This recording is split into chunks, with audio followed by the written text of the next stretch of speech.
BT. Hot.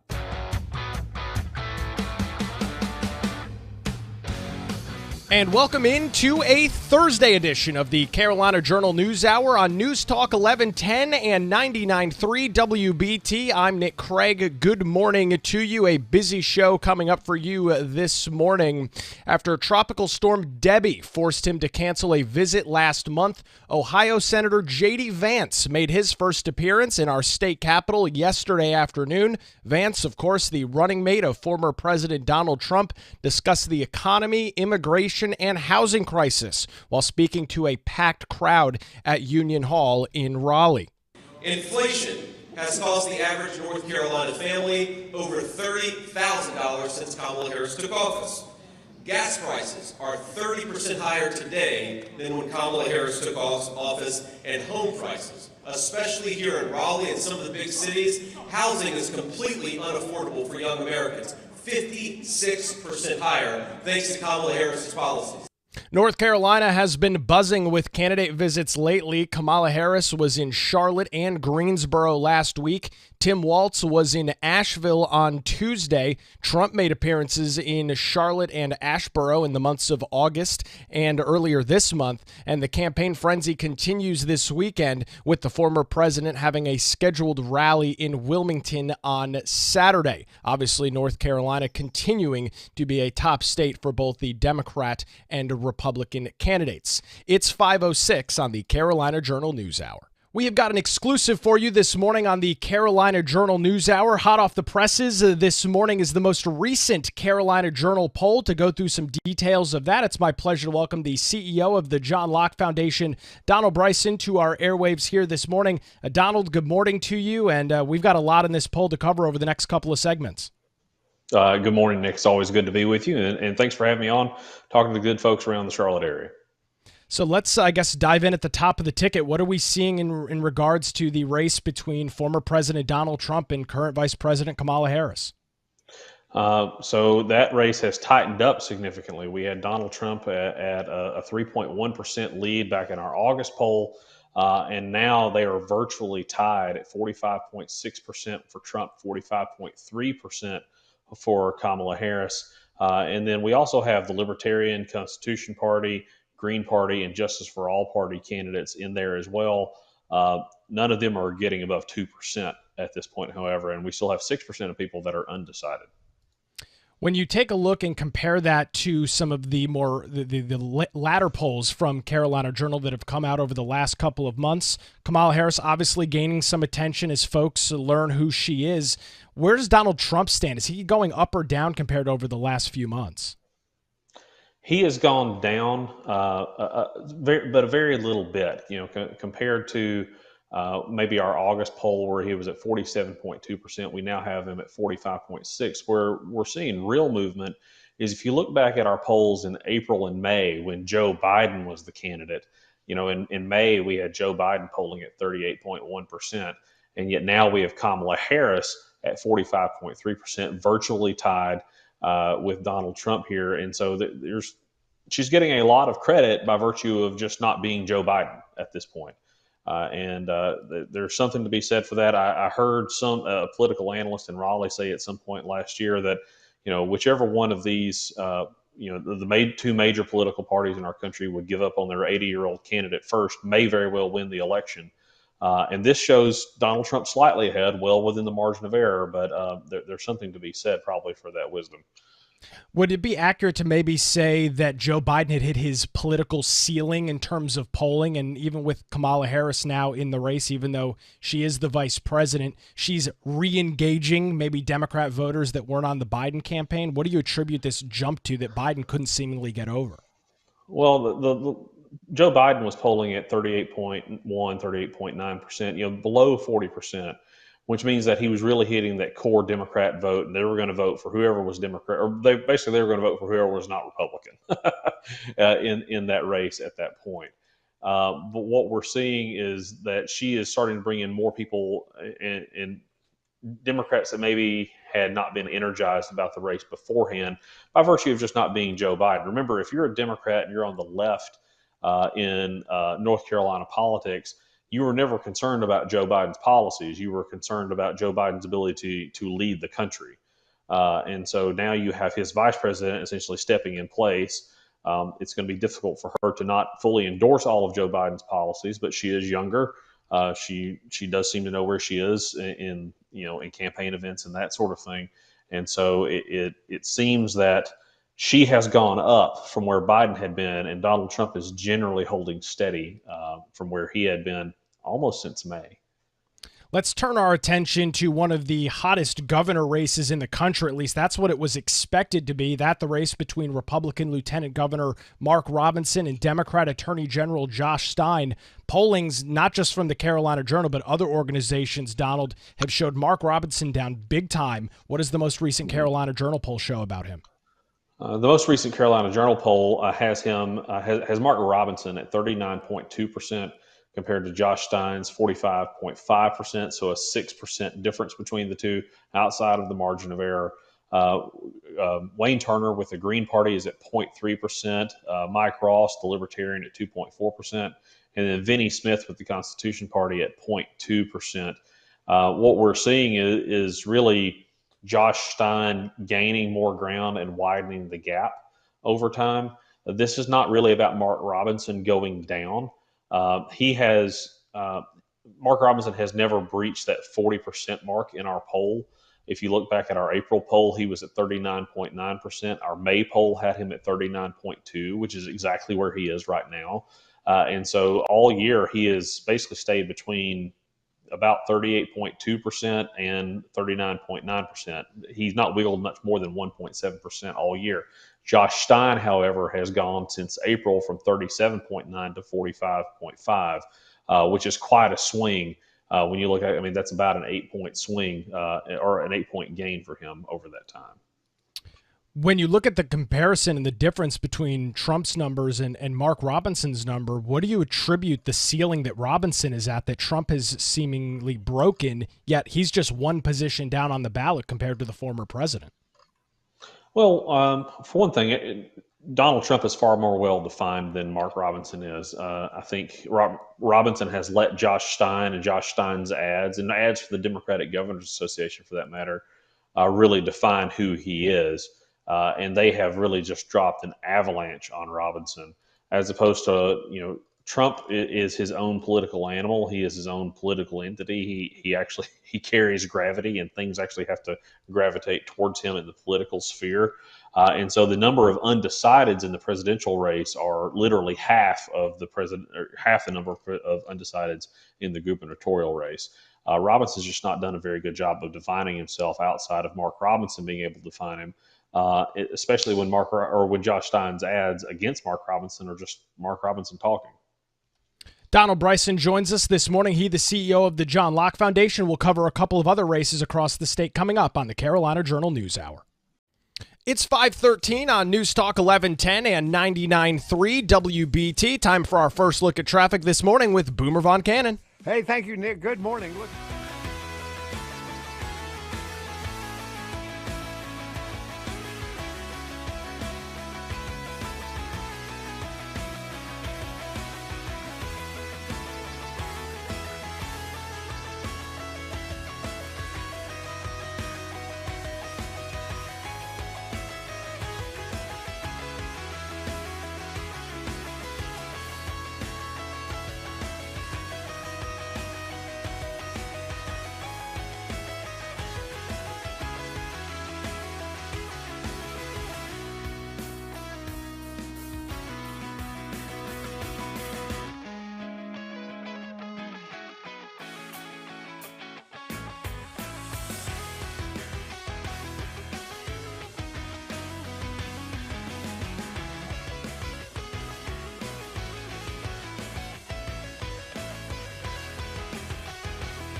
Vince Coakley, this morning at 10.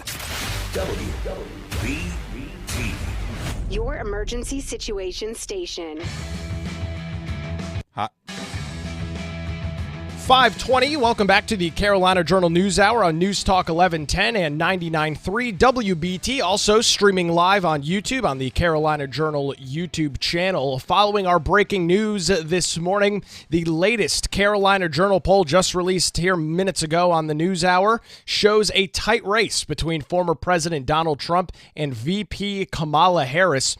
Trump at 45.6 in the poll, Kamala Harris at 45.3. That same poll shows Democrat Attorney General Josh Stein with a 6-point lead, 45-39 over Republican Lieutenant Governor Mark Robinson. We'll have more analysis on this poll coming up for you in less than 2 minutes.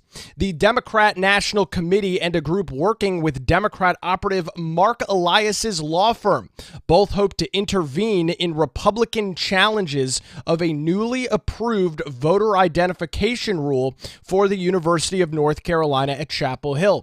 State election officials have approved UNC's digital ID system to serve as voter IDs for this upcoming election. A hearing is scheduled this morning in Raleigh to address the Republican National Committee and the state Republican Party's request for a temporary restraining order against the State Board of Elections. The DNC and the Affirmative Action Coalition have filed separate requests to intervene in the case. The Elias Law Group representing the coalition, both proposed interveners filed additional paperwork objecting to the Republicans' request. That's one of the top stories that we will be tracking this morning over at carolinajournal.com. Carolina Journal News Time is now 5:22. Continuing our conversation this morning with the CEO of the John Locke Foundation, Donald Bryson, joins us as we go over details of the latest Carolina Journal poll just out today. Donald, welcome back to the Carolina Journal News Hour. As we continue that, the lieutenant governor's race is pretty high near the top of the ticket. What are we learning about that race this morning? Well, that race has flipped, of course. The Democratic candidate down there is down there in Charlotte, Rachel Hunt. The Hunt name's obviously well known in North Carolina politics. Back in August, we had the Republican Hal Weatherman up almost 2%, 1.9% at 37.8 to 35.9. We've seen a significant change in that race, still within the margin of error, obviously, but now Rachel Hunt leads 41.6% to Republican Hal Weatherman's 40.1%. We also have Libertarian Shannon Bray at 1.7% and Wayne Jones with the Constitution Party at 1.2%. 15.4% of people in that race are still undecided. I want to talk about that undecided. That number was over 21% just last month. So you're looking at a decrease of about 6 or 7% in terms of people that are undecided on the race. However, Donald, those undecided voters seemingly are breaking for Democrat candidates. That's an interesting trend. It is an interesting trend, and with all of the negative press that some of the Republicans higher up the ticket are getting, you have to wonder if they are bringing down people further down the ballot. Throughout this poll, if people want to take a look at it at carolinajournal.com, they'll see that we had Republicans leading in basically every council of state race that actually not basically all the council of state races that we polled back in August. And most of those have now flipped in favor of Democrats at this point. Now, this is the point where, Nick, I need to tell people polls are not predictive in nature. This poll in September of 2024 is not telling everybody what the election results are going to be. It's a snapshot in time and tells us what everybody thought basically on Sunday and Monday of this week, and tells us sort of the state of the race, but not where we're going to end up. Just because Rachel Hunt's leading today doesn't mean she's going to win. Just because Donald Trump is leading today doesn't mean that he's going to win.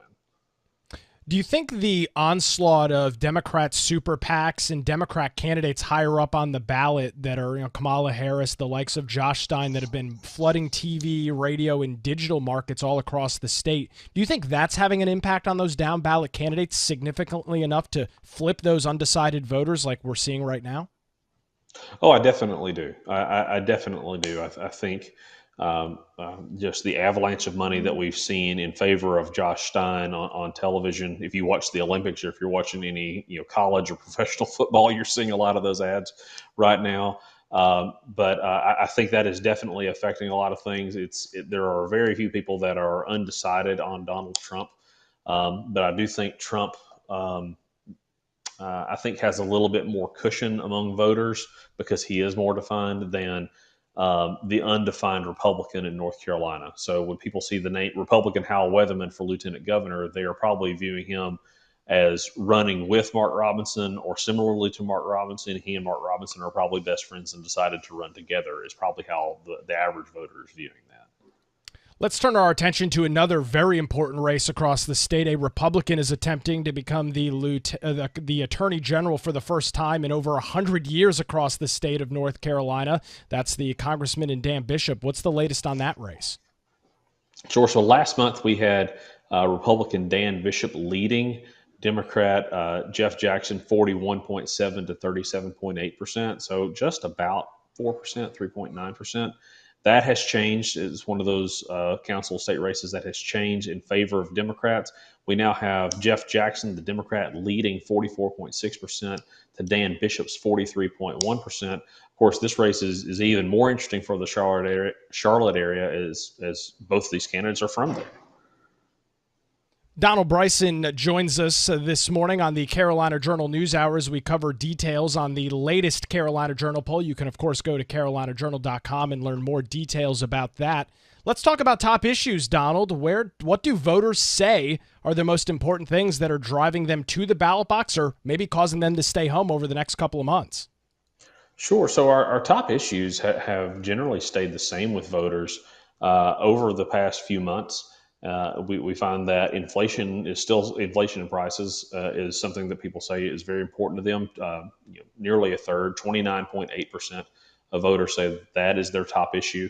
Coming in right behind that is immigration at 15.9%, and then jobs in the economy got the same number of people.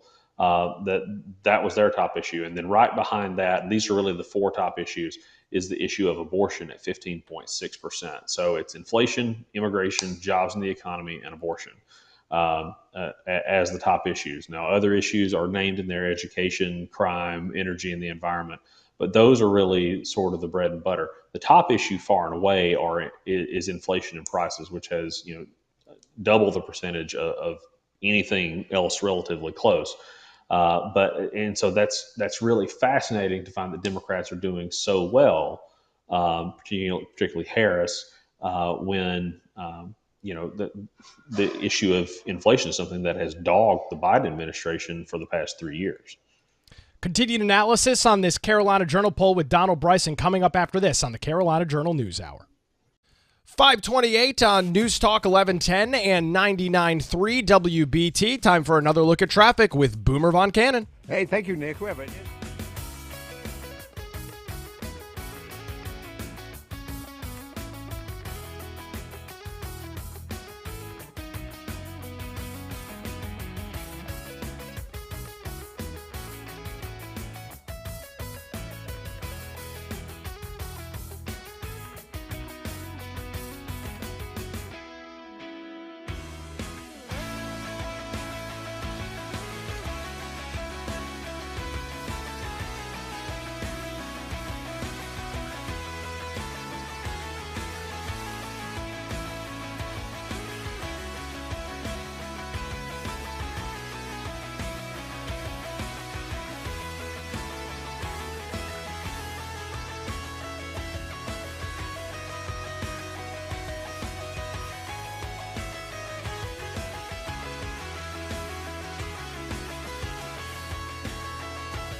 5:35 on the Carolina Journal News Hour on News Talk 1110 and 99.3 WBT. Following our breaking news earlier this morning on the News Hour, the most recent Carolina Journal poll is out this morning, and it shows a tightening race less than 50 days ahead of the 2024 general election.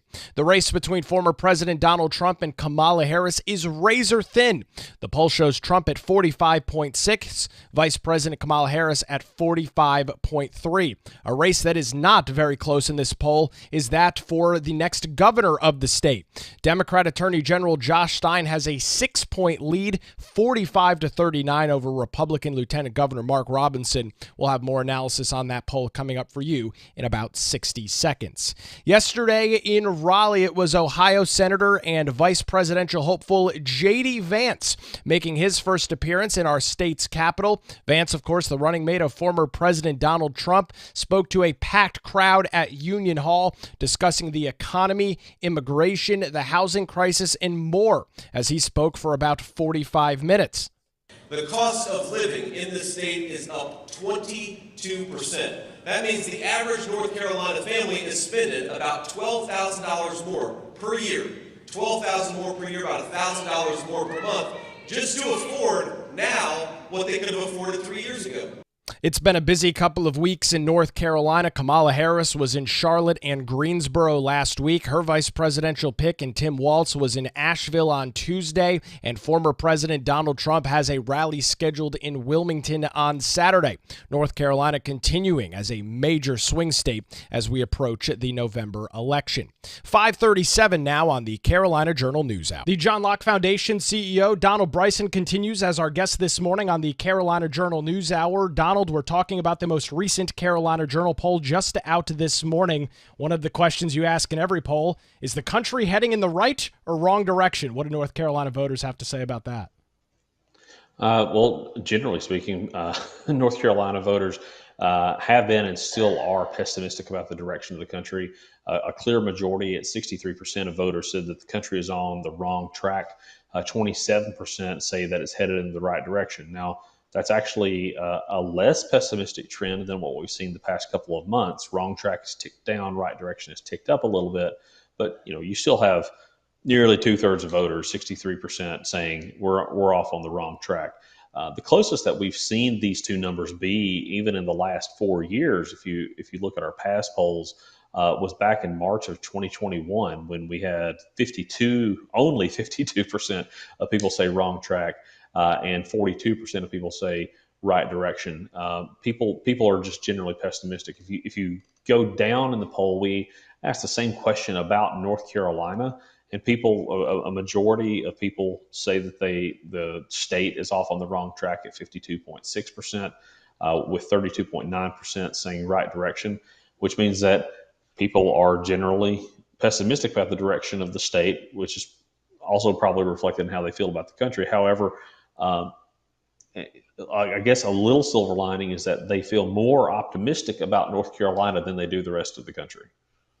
I think I'm going to ask the question that's, I'm sure, on every listener's mind in the Charlotte area this morning, Donald. If 63% of voters believe that the country is heading in the wrong direction, why is the race between Donald Trump and Kamala Harris a 1-point race? And as you noted, very much in the margin of error of this poll. So it's a vague question, and it's purposely a vague question because it's the long-term value of that question is that we are able to see the trend over time about the general feeling that people have about the direction of the country, not necessarily how they feel about the president, not necessarily how they feel about the Supreme Court, not necessarily how they feel about Congress. And so the partisan breakdown in this question is an important thing to look at. And really depends on who you're asking in terms of how they feel about the direction of the country. So if you're asking Democrats how they feel about the direction of the country, they might say it's headed off on the wrong track because it's all those crazy Republicans in Congress, destroying everything. And if you ask a Republican about it, well, they think it's headed in the wrong direction because they don't like Joe Biden or Kamala Harris. And so generally speaking, this doesn't tell us that there's not a direct correlation to that and election outcomes or feelings about elections, but it does tell you just what's the feeling out there. What do people feel good about the country? Do they feel bad about the country? An incumbent can definitely still win this race or can win, the presidential race, for example, if people are still net pessimistic about the direction of the country. But it will be very difficult to defeat an incumbent when the country is net optimistic about the direction of the country. You know what I mean? Absolutely. Donald Bryson continues as our guest this morning. Taking a look at the Council of State races, we don't have time to get into all of them this morning. Republicans had a banner year in 2020 and in 2022 of winning a lot of these Council of State races, the judicial races across the map. That looks like it's potentially up for grabs this year, with the majority of these Council of State seats potentially shifting from R to D in this most recent poll. What do you make of that? Well, I think Republicans are in a tough spot on where they're going to be. If you look at our poll, the two incumbents on the Council of State, Mike Causey with the insurance commissioner and Steve Troxler as ag commissioner, they're both Republicans, and they are both leading in their polls, as is Brad Briner, who is up, I think, 0.7% over Wesley Harris, the Republican leading the Democrat in the race for state treasurer. Other than that, in our council state races that we polled, the Republicans are behind. And I think, if you're a Republican, you have to view that as a lost opportunity. But I think that, Republicans listening to this need to not sleep on the race for the state Supreme Court. Republicans have a partisan majority, 5-2 right now on the state Supreme Court. The race right now between the two candidates is currently held by a Democrat, and so if Republicans won this race, it would be a pickup for Republicans. And so that doesn't sound too, if we lose, if Republicans lose us, it's not so bad. But remember, you're at 5-2 now, and then Democrats retain this, and then you're going to have, I believe Justice Newby will age out before his term is over, because we have a mandatory retirement age for judges at age 72, which means that will then go down,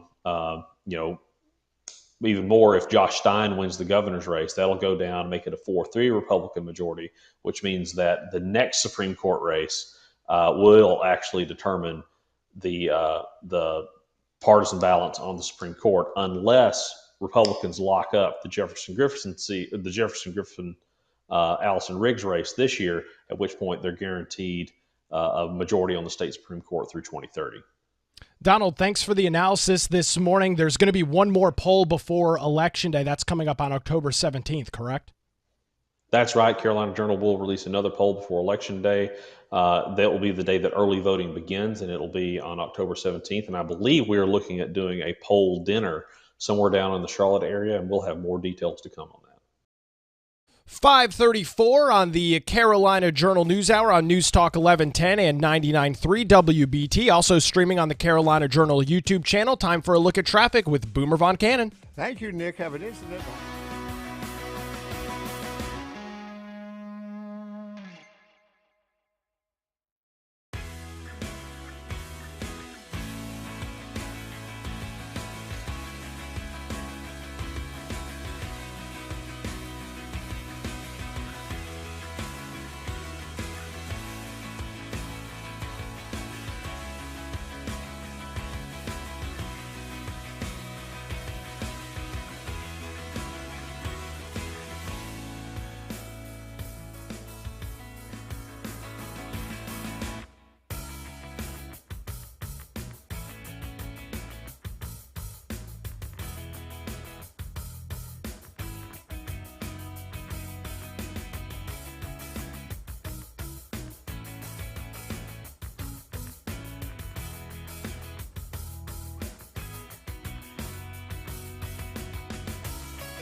attempts against him now.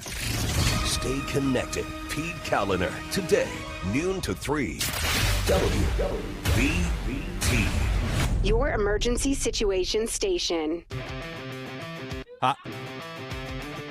5:50. Welcome back to the Carolina Journal News Hour on News Talk 1110 and 99.3 WBT. Recapping our breaking story this morning. You heard it here first on the Carolina Journal News Hour. The latest poll from CarolinaJournal.com shows that North Carolina is very much up for grabs for national Democrats, including the likes of Kamala Harris and many Council of State races.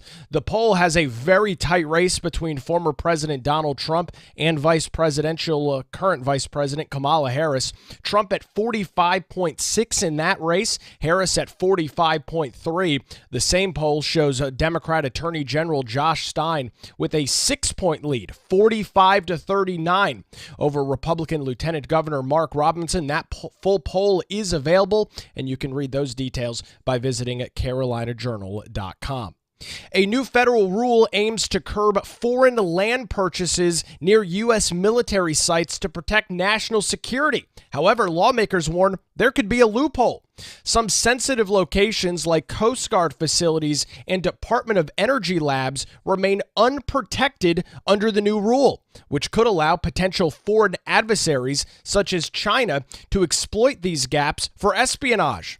North Carolina Congressman Greg Murphy and others are calling for stricter oversight to close those loopholes, emphasizing that current measures leave the United States vulnerable. He said in a press release, quote, "Today our adversaries are doing everything they can to undermine American sovereignty and security.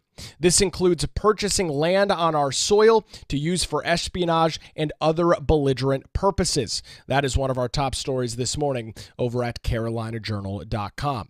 We will learn the fate later on this morning of University of North Carolina Chapel Hill virtual IDs. The Democrat National Committee and a group working with Democrat operative Mark Elias's law firm both hope to intervene in a Republican challenge over newly adopted voter identifications for UNC Chapel Hill. State election officials have approved UNC digital IDs to serve as a valid voter ID for the upcoming election. A hearing was scheduled earlier this week. It was delayed until this morning in Raleigh to address the RNC and NCGOP's request for a temporary restraining order against the State Board of Elections. The DNC and Affirmative Action Coalition have filed separate requests to intervene in the case. The Elias Law Group represents the coalition, and both groups filed additional paperwork objecting to the Republicans' request. That should be breaking a little bit later on this morning. Again, CarolinaJournal.com for the latest on that.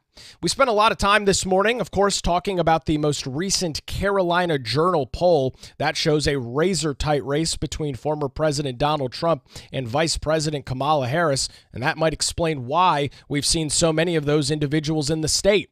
North Carolina has been buzzing with candidate visits as of late. Kamala Harris was in Charlotte and Greensboro last week. Her VP pick and Tim Walz was in Asheville earlier this week on Tuesday. Trump was in Charlotte and Asheboro both in the months of August and early September, and Trump will once again make his way to the Tar Heel State this weekend with a rally on the coast in Wilmington on Saturday. Yesterday, it was Ohio Senator J.D. Vance's time to shine. He was in our state capitol where he appeared yesterday afternoon. He discussed issues like the economy, immigration, and housing as he spoke to a packed crowd at Union Hall. He talked about how prices are up under the current administration. The cost of living in this state is up 22%. That means the average North Carolina family is spending about $12,000 more per year. $12,000 more per year, about $1,000 more per month, just to afford now what they could have afforded 3 years ago. And the comments from J.D. Vance, well, they very much add up with what we're seeing in the Carolina Journal poll when asked when it comes to each of the following issues, which is the most important issue for the 2024 election, inflation and prices. Voters, 29.8% of them said that was their top issue, followed by jobs and the economy with another 15.8%. Very much on the mind of North Carolina voters. J.D. Vance doubled down on that. Inflation has cost the average North Carolina family over $30,000 since Kamala Harris took office. Gas prices are 30% higher today than when Kamala Harris took office, and home prices, especially here in Raleigh and some of the big cities, housing is completely unaffordable for young Americans. 56% higher thanks to Kamala Harris's policies. That's Vice Presidential hopeful J.D. Vance in the state capitol yesterday.